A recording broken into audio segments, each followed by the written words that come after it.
You're listening to IDEA Collider, a show that explores the world of asymmetric learning in biopharma. On this show, I will sit down with pharmaceutical experts and business leaders to discuss how to embrace uncertainty and the different learning styles that follow. I'm your host, Rick Ritacco. Let's get into the show. Well, good morning, everyone. My name is Rick Ritacco, and I am the host of today's IDEA Collider. I have been with IDEA for the past 13 years, studying all things strategic positioning, path to market strategy, and, of course, early narratives. I'm joined today by Sue Woods, one of our resident senior experts on the subject. Thanks, Rick, and good morning, everyone. As Rick said, I'm Sue. I've been with IDEA for nearly 4 years now, coming from the client side. I've got a very scientific, nerdy background, so a PhD from Oxford. I've worked in medical writing and science writing for a long time before moving into the industry, and then having quite a lot of senior strategic marketing and then eventually medical affairs posts at an international level. And seems to have acquired the ability to translate complex scientific concepts into relevant and easy to understand narratives. Yeah, and thank you for joining us this morning, Sue. And as you alluded to, our topic today is going to be around early positioning narratives, particularly in the biotech sector. And what we want to really explore is some of the early challenges, as well as the opportunities that biotechs have with putting together a successful narrative. But I'll borrow from Einstein with his quote of, if I had an hour to solve a problem, I would spend the first 59 minutes describing and defining and characterizing what that problem is, and then the last minute solving it.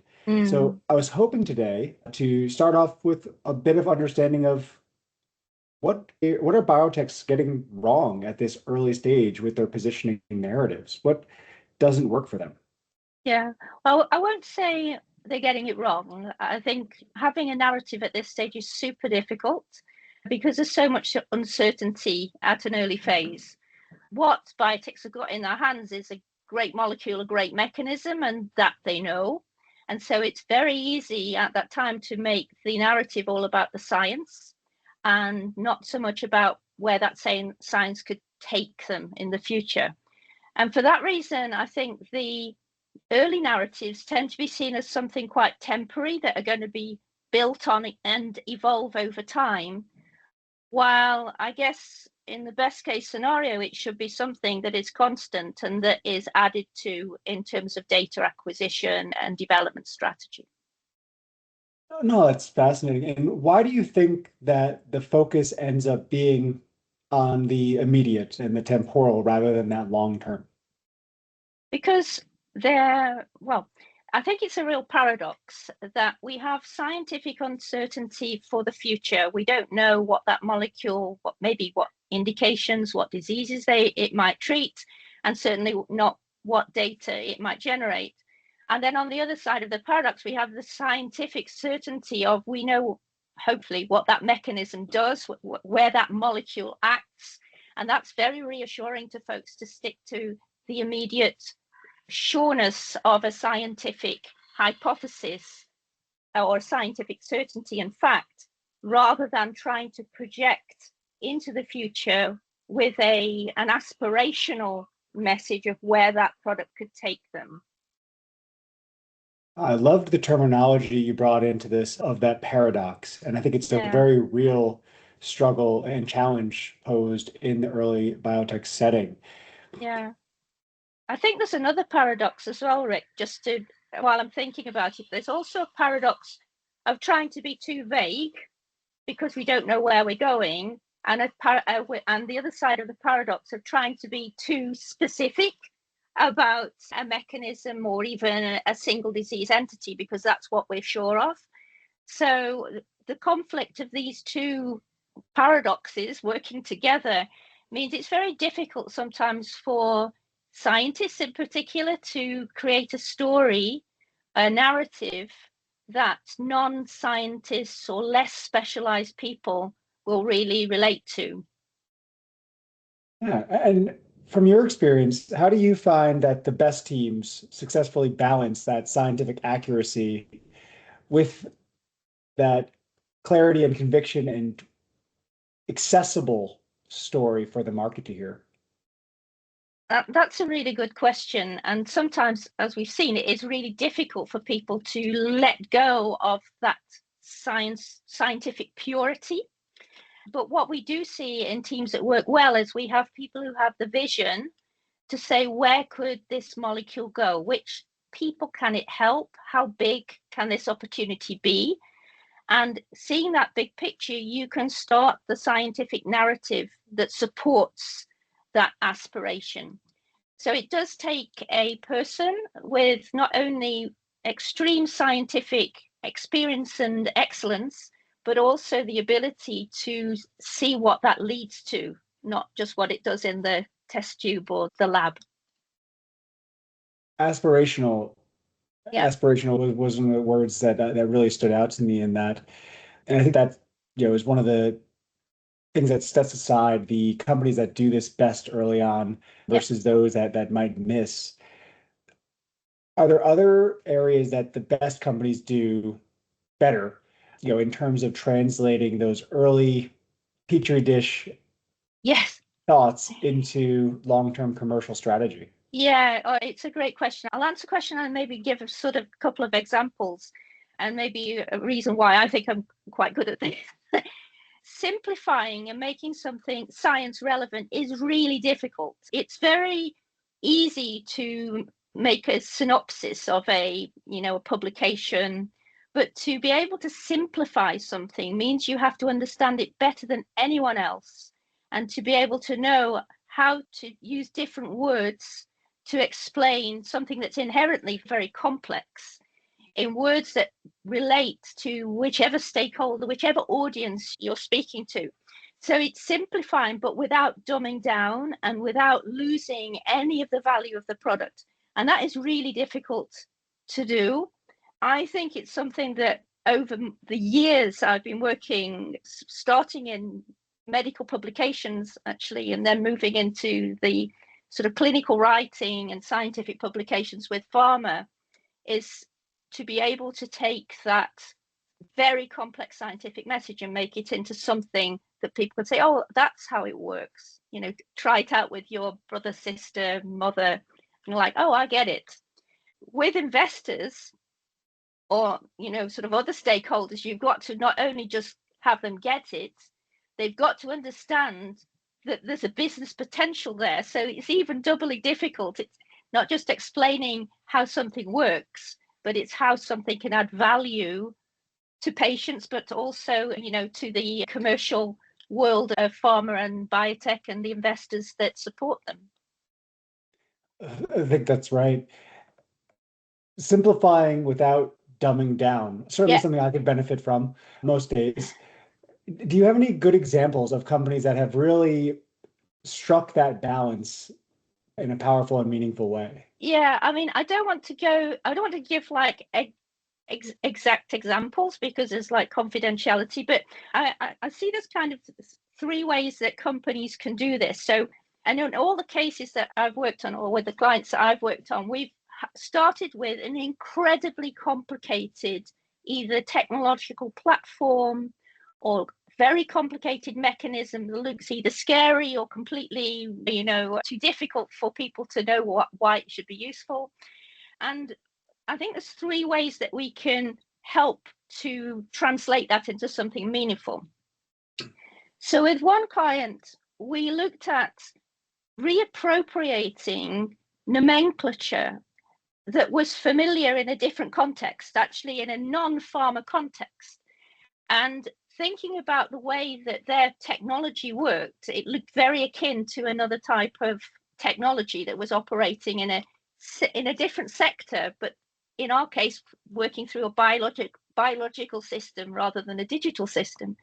And so we coined the term to mirror that in the non-pharma world and built the series of assumptions about why this term was appropriate. And in doing this, when people saw that term, half of it was very familiar because they knew it from the other sector, but it was also very intriguing because it's like, oh, how does this apply to pharma? This is a new way of using this term. And I think that really helped people in that space understand this technology and how it could deliver something different. And I think this idea of giving people things familiar to relate to based on that scientific mechanism is also my two other examples. One is to take maybe a class of current medicines that is, well known by the audience, whether it be investors or physicians, and show how even by changing slightly the name of the class, what the new product brings or the new molecule brings is a complete revolution of that class. But we keep the name quite close so that people again feel familiar but are still intrigued by how this is slightly different from what they know. And the last example, and then I'll let you ask me questions, is to relate that very difficult, complex mechanism to a tangible and very relevant outcome that people can see in their heads can be applied to many different therapeutic areas. So a very simple concept, if you like, but one that's easy to understand. And try to get away from talking about mechanisms to people, because that doesn't make them really, they ask more questions. They ask more wrong questions or about trying to understand a mechanism that's too complicated for them to understand to start with, than asking questions about the medicine and what it could do. So by giving them the endpoint and something that they're familiar to or they can relate to, they can then backtrack into asking more details if they need. That's fascinating. I love laying it out with the three different approaches that you've seen be really successful. I guess I want to go into each one of them individually, but starting off with the wider question of how do you know when we approach that fork in the road of those three potential directions, which one might be the best fit for a given molecule or for a given organization? So I think what you have to look at are the barriers and the hurdles that the client or you as a biotech are facing in terms of what are the investors getting stuck on, and what is your target audience getting stuck on and asking questions about and getting confused about.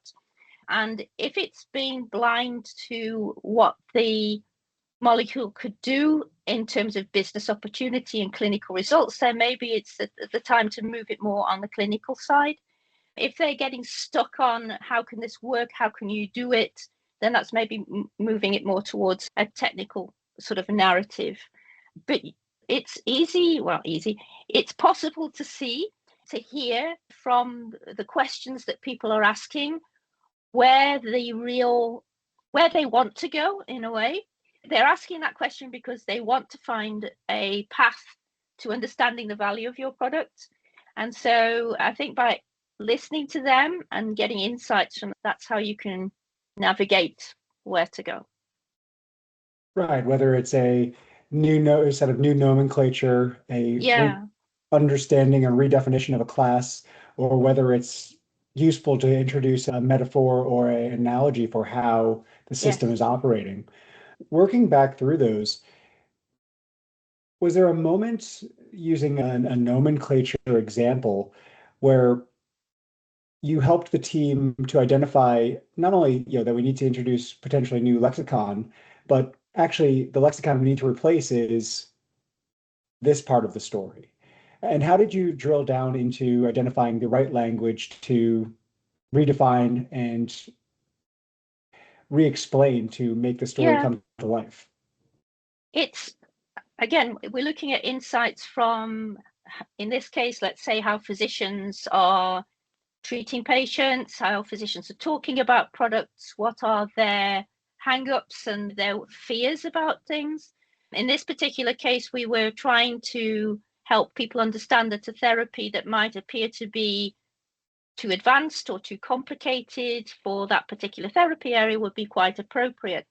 And so by bringing that narrative more towards a drug class and away from the way that it's administered and the apparent or perceived risk of the product, it would help the physicians understand, okay, it's just a different class of treatments that I'm currently using, And so therefore I'm more familiar with this idea and I can see how I could push through that.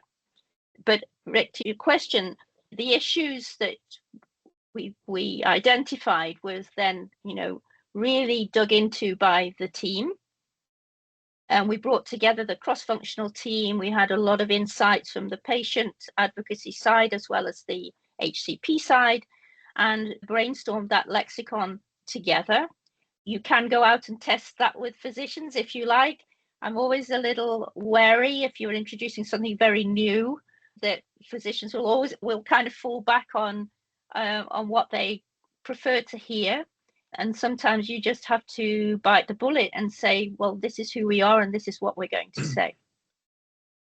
No, I love that. And I think that's the biggest challenge, right, is understanding that internally we have subject matter experts on the asset and on the disease area, and those that are willing to be forward looking and help to craft where the market could go into the future.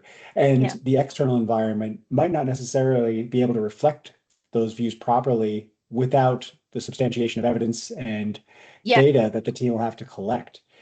Which leads me to this next question of, you mentioned class or reclassification or introducing new classes wholesale.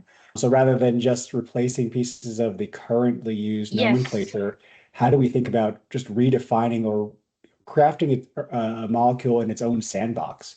And I think that sometimes comes with negative connotations of the market and commercial folks coming in and trying to muddy the waters and separate out and differentiate. But every drug class that's ever been introduced has ultimately had to go into one new classification and had that language and had that substrate be delivered into a commercialized story. I guess it's a big challenge. It's a big lift for a team to do. But where have you seen that be successful and powerful and meaningful to physicians and ultimately for patients? Yeah, I mean, I think it's a great point about you thinking, if I just go back and just address a couple of your comments about it could be seen to being a marketing thing.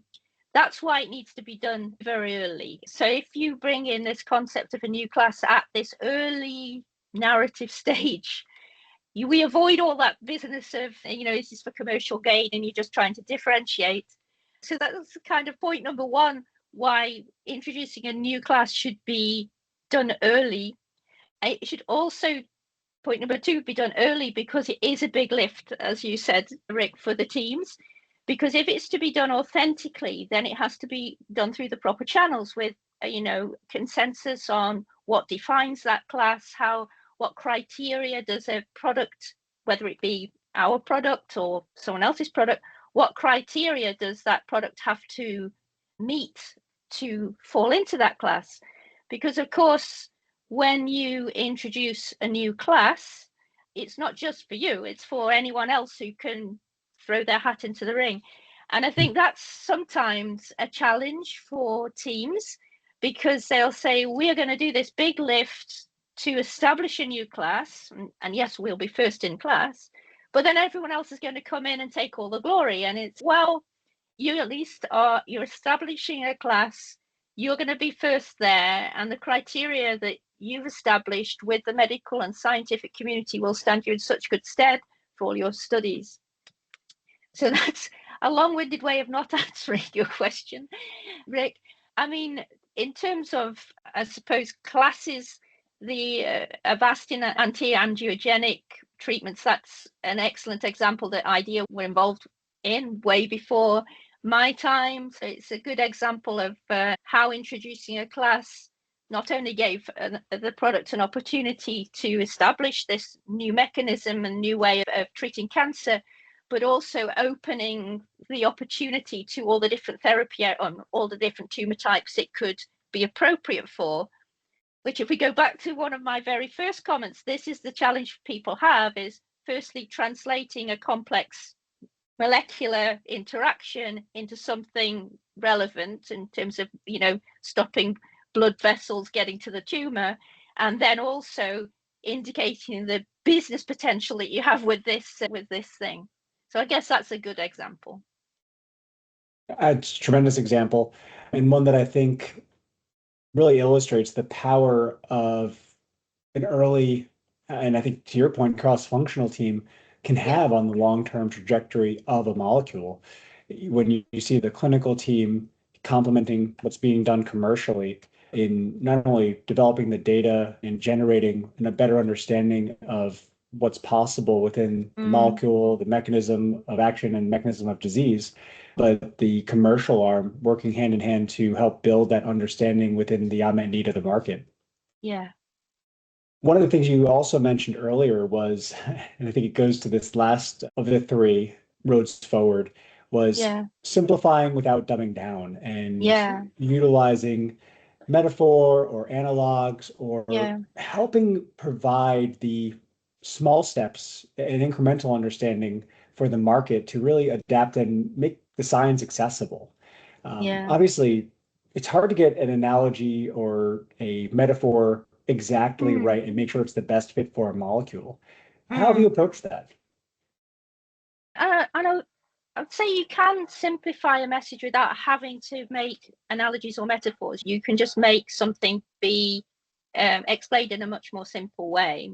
But you'll often find it coming from the KOLs themselves or the scientists themselves. If they're trying to explain it to me, for example, when we've done some interviews with the real scientists and say, oh my gosh, you've got this molecule, it seems so complicated. And they say, no, it's not. And then they'll give you this easy way to explain it.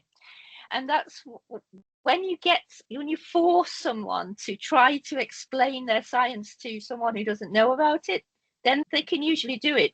But when they don't want to do that is when they're standing in front of an audience showing their product to the world. They want it to be as complicated and sophisticated as possible, not to be able to be just explained in a few simple sentences.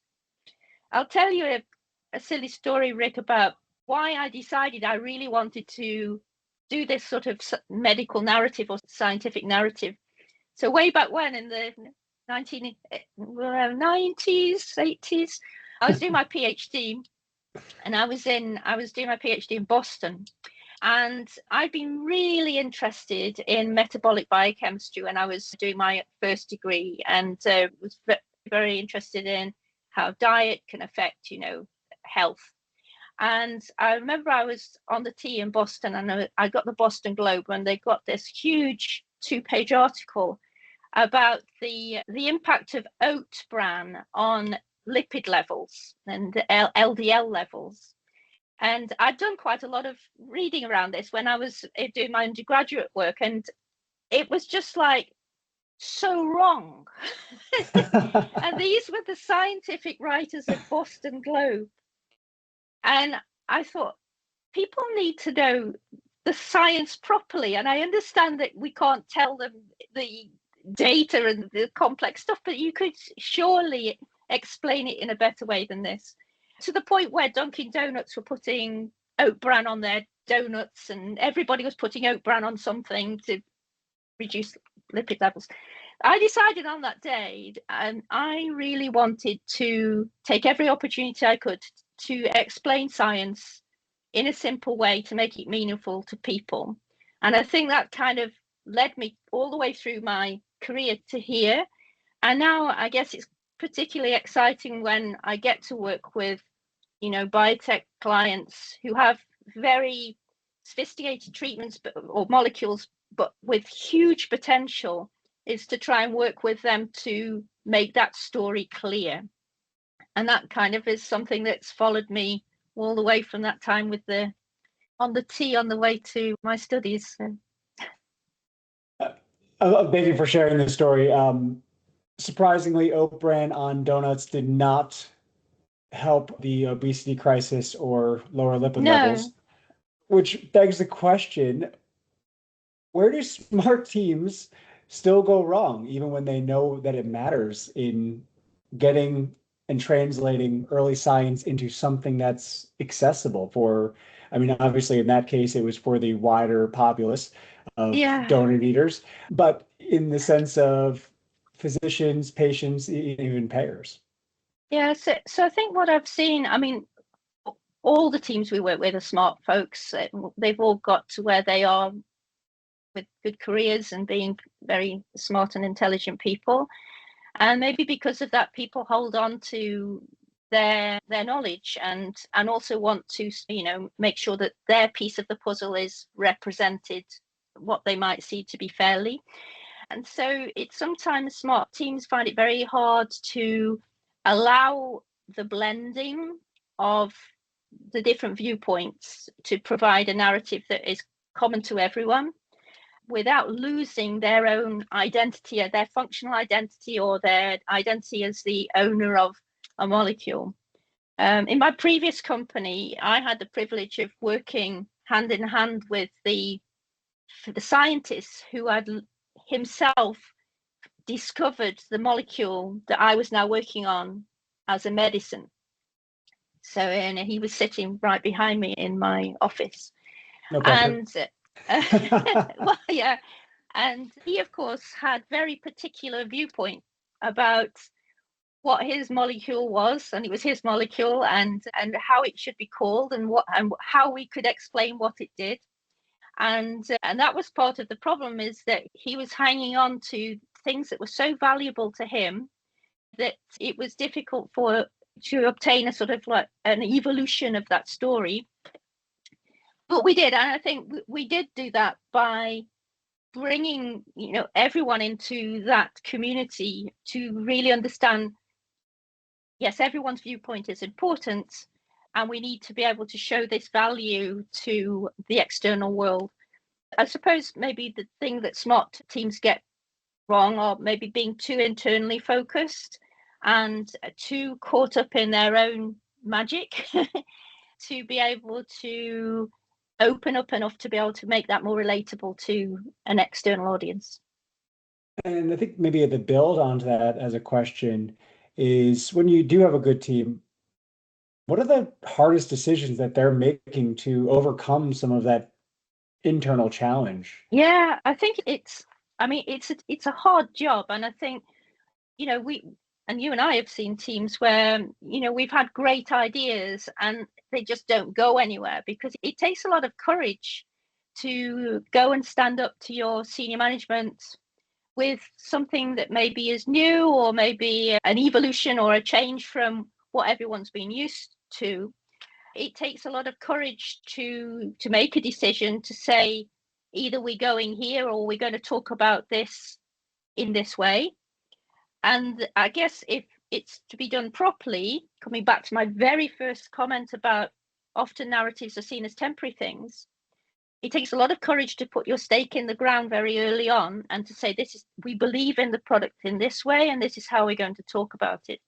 And I think from my personal experience as well, I often see that the senior managers, they don't like that at all, because they like to keep the options, every door open. And to have and I'm not talking about which therapy area we go in, but to hang your hat on a way of talking about your molecule at a very early stage is something that they struggle with. Yeah, and I think keeping options open, that's a big challenge that I think a lot of these companies face. Yeah. Now, I know we can't fully metricize here, but I'm curious, how do you feel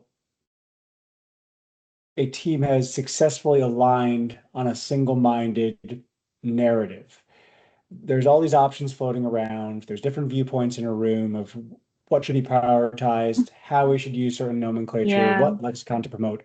How do you feel teams should look at that alignment? When is it right enough to move forward with a decision? Oh, that's a great question. I mean, I think you have to have cheerleaders, and if you have a cheerleader that's high enough up the organization that they're influential and that people trust, then that helps a lot. People have to buy into it, and I think when people buy into it and they believe it and they've co-created it together as a team, and ideally with us, then it becomes something real and that they're proud to stand up and be counted with. So I'd say that. But when does it happen in that process? It could happen almost immediately if you land on it straight away. And I've seen that literally, a nice company we came up with different ways of explaining that the class of molecule, what it did, actually. We were just trying to explain what it did. And almost the first one out of the gate, everyone was like, that's it. And that's so great, And then of course you can look at other options, but every option is now being compared up to this one. And at the end of the day, it was like, we love it. This is the one. And I think the benchmark high. that was that, but the reason that one worked is it coming back again to this relevant way of talking about what the product does. Everyone understood it from 3 words, what that class of molecules did, and that's it. And then no more elevator speeches of two and a half minutes. You've got an elevator speech of this is what it does, and everyone goes, oh. So that was cool. No, it is really one of the coolest moments, I think, of what we get to work on is that final alignment, that aha moment of actually we can go out the door and start executing against this as a team. Yeah. And now I want to ask a bit of an unfair question. From what you've seen come out of those rooms and those alignments, what matters more early? Is it the precision of the narrative that you've landed on, or is it the conviction of the team to go away and execute on it? Yeah, I think you can have the best position, the best narrative in the world, but if the teams are not aligned, it's not going to go anywhere, and you'll just end up with more confusion. So even though I'd like to say, you want the best of both worlds, it's the team that matters. And you can have let's say, not the best narrative, not the best positioning, but if the team are aligned behind it and push, it's going to work better than the opposite, unfortunately. And I think it's one of the common challenges that we see is that in getting to that level of precision early as a biotech, or really with any molecule in development, there's always going to be layers and layers of uncertainty. Today is the least we'll know about any given molecule and the disease space and the patient that we're operating in. Presumably, we're going to continue to gather and accumulate data and understanding as we get closer and closer to market. So that uncertainty is always going to exist. I guess, what would your message be to, a founder or an early team listening about putting that stake in the ground and developing a team-aligned narrative earlier when they're facing such uncertainty, when they're facing such, a turbulent market dynamic or upcoming data readouts? Yeah, I mean, bizarrely, putting your stake in the ground in terms of, in a good way, with a narrative or a positioning that gives you the possibility to go in multiple directions and adapt to multiple situations, should give you confidence, because the uncertainty ahead, it doesn't really matter if you're North Star. I mean, I know, Rick, you talk about the North Star. I kind of see it as something that's centered, that we move out from, and you see we move towards it. But having that central point, if something doesn't work out quite the way you wanted, but the central point is still valid, which it should be if you've done it right, it means we can pivot. So it helps to embrace that uncertainty and adapt to that uncertainty in a positive way, rather than feeling we're having to pivot and to change direction. We are, living with the uncertainty, living with the optionality in a forward-looking way, and moving with it rather than moving away from it. Right, rather than just reacting, we're actively pursuing a frame or a direction. Yeah. I think that's really well said. And I think, it's really well said because obviously you've been able to view this over the course of your career, from being in industry to being on the consultancy side. When you think about early narrative and, back looking at oat bran on donuts in the 80s to now, how has your thinking evolved over that time frame? I mean, in terms of importance and the critical nature of getting early narrative right. Yeah, I think I've been in pharma for 20 something years, and I think the science would do it at the beginning of that time, and products weren't as complex as they are now. I mean, you imagine we didn't have biologics back then, the mechanisms were simpler. And as time has gone by, sophistication of treatments has got increasingly, more complex, which means the scientific narrative and the understanding and the differentiation between molecules is becoming more complex. The other massive shift that needs to be taken into account is, the market access challenges, and now molecules competing for space in not only prescribers' heads, but payers' wallets. And to be able to articulate the value to the patient, which is kind of a bit of a classic thing, but to society is also very important. And I think that's how narratives have changed. Well, for me, have changed even at an early phase over time, is to become much more patient-centric, but also big picture. This is what this could change for the medical community or the medical landscape. I think the time of just bringing lots of Me Too's with little differentiation has kind of gone. Hurdles are getting higher at every stage to bring innovation into the market. Innovation brings complexity, and complexity brings, this difficulty in having your message understood. So I think what we end up in now is a world where we have to try and explain very complicated mechanisms and complicated differences between treatments in a way that's meaningful to many different stakeholders. Yeah, it's so critical to have that clear red thread through each part of the story, really helping them bridge the gaps and understand the unique value that you're bringing to market.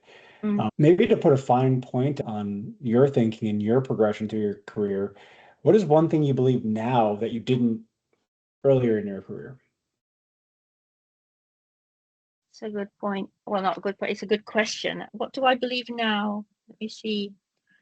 I think now, when I was product manager Wood, and I was working on my product, I kind of looked at things in a very linear way, a very sort of single-tracked way.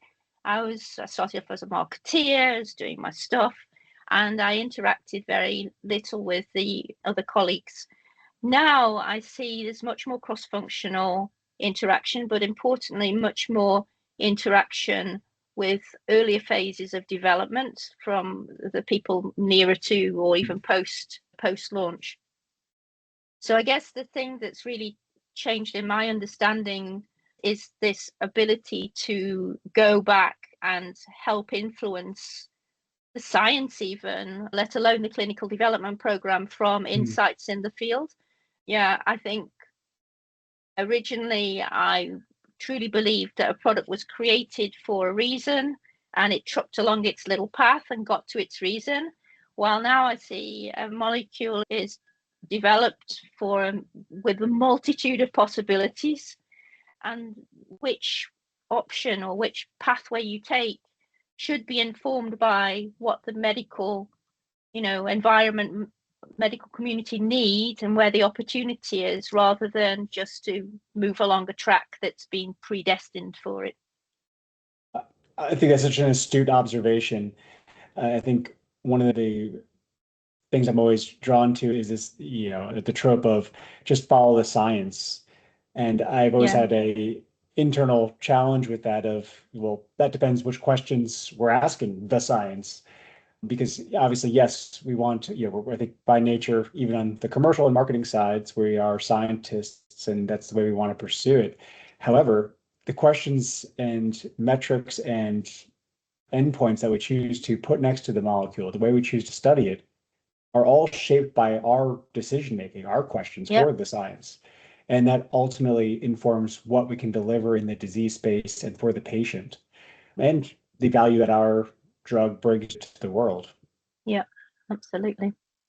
So with that in mind, if there's any biotechs listening, early teams thinking about developing that position narratives, what is one thing that they should do differently tomorrow? What would you implore them to go out and please go make sure you've done X? Well, look on your own website to see how you're talking about your molecule, and then show that to someone else and say, do you understand that?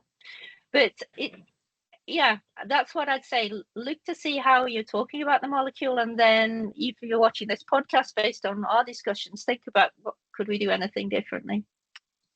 Love it. Maybe on the other side of that coin, what is one thing that they should definitely stop doing, or at least probably no longer do? Just putting lots of molecular mechanism images up on their website, or just talking about the molecule in terms of numbers or an acronym or code. Make it real. I'd say make it real. So collating the totality of the scientific literature into a single PDF and slapping that on the front page of the website? No. Fair enough. All right. This has been fun. Last few questions I have for you today. If we get early positioning right, if we get that early narrative right, what does that unlock downstream? What's the advantage of doing that early? It gives you, well, firstly, a legacy in terms of the publication narrative. So if you get that right, you're going to be communicating at every level in the same way. And importantly, that science is going to be written in peer-reviewed publications that your regulatory team is going to thank you for when you're coming to launch your product, because they've got a nice consistent way of doing that. It also, as we talked about before, gives you an opportunity to think hard about the development program and where the real value for that molecule lies and how it should be studied to unlock that value. And I suppose that if you've got something really innovative, and I know there are constraints on trial design and endpoints that need to be shown for regulatory approval, but think hard about whether they're the best ones to really demonstrate the value of your product. And that can only be done if you've understood its positioning right way back when we did that exercise, to be able to then think hard about that clinical development program. And why does this matter more than most people think? I think there's a lot of hand waving and saying, oh, that's an important factor to get right early. But why does it matter? Why does that early alignment have such a transformative capability for a biotech for those assets? I mean, I think it's incredibly powerful for the team to be involved at that time, to think that in 10, 15 years time, you're going to be establishing the trajectory for this molecule, and you're going to be determining the way that people think about this molecule, how they explain it to a doctor might explain it to the patient, or a patient explain it to their partner, what they're getting. It's an incredible powerful thing, and that also determines that the value and the future of that medicine as it moves forward. So I'd say that's the real beauty of doing, a strong narrative then. Sue, thank you so much for your time, for your insights today. Always a pleasure talking with you. Cool. And thank you for being our early narrative positioning expert. Thank you. It's been great, Rick. Thanks so much. Thanks everyone for listening as well.